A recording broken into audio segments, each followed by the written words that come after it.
নমস্কাৰ বন্ধু বান্ধৱীসকল, Mainu new kitchen চেনেলটোলৈ আপোনালোকক স্বাগতম জনাইছোঁ। আজি মই বনাবলৈ লৈছোঁ একেবাৰে সহজ পদ্ধতিৰে বিলাহী আৰু মাছৰ জোল। প্ৰথমে মই পিঁয়াজ, বিলাহী, আলু, জলকীয়া, আদা নহৰু পেষ্ট বনাই ৰেডি কৰি লৈছোঁ। তাৰ পৰা মাছটো ফ্ৰাই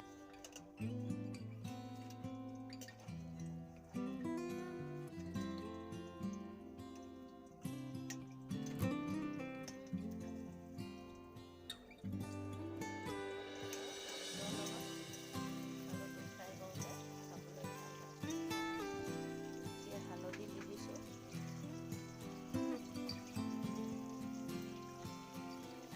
এতিয়া আলুখিনি দেখিবলৈ ভাল হ'ব।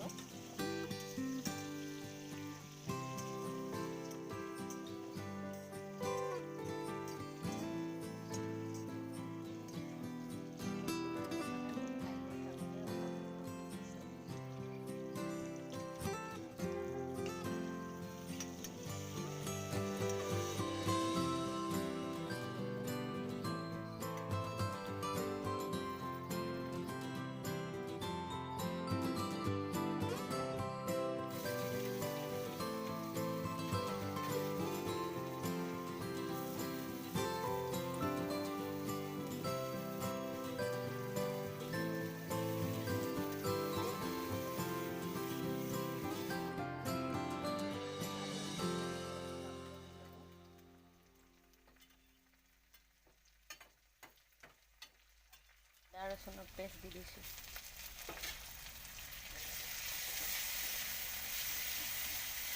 মছলা ব্যৱহাৰ নকৰাকৈ একদম সহজ পদ্ধতিৰে বনোৱা হৈছে।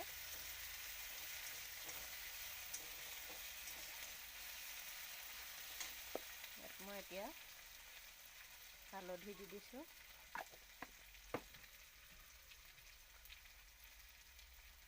নিমখ দি দিছোঁ। নিমখটো সোৱাদ অনুসাৰে। এতিয়া মই ইয়াত বিলাহী দি দিছোঁ। বিলাহীখিনি ভালকৈ ভাজি ল'ম।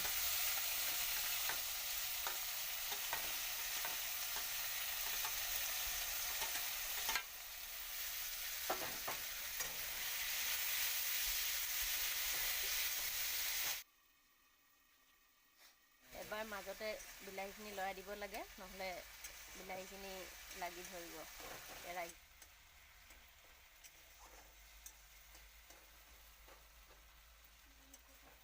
জোল বেছিকৈ লাগে, সেই অনুপাতে পানী দিব। ৰাখি দিম ভালকৈ উতলিবৰ কাৰণে।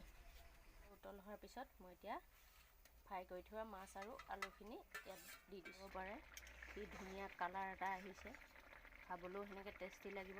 বেছি মা মছলা ব্যৱহাৰ কৰা নাই। যদি ভিডিঅ'টো ভাল লাগিছে চেনেলটো ছাবস্ক্ৰাইব কৰি দিব, লাইক কৰি দিব, শ্বেয়াৰ কৰি দিব। আগলৈ এনেদৰে ভিডিঅ' পাই থাকিবৰ কাৰণে বেল আইকনটো দবাই ৰাখিব।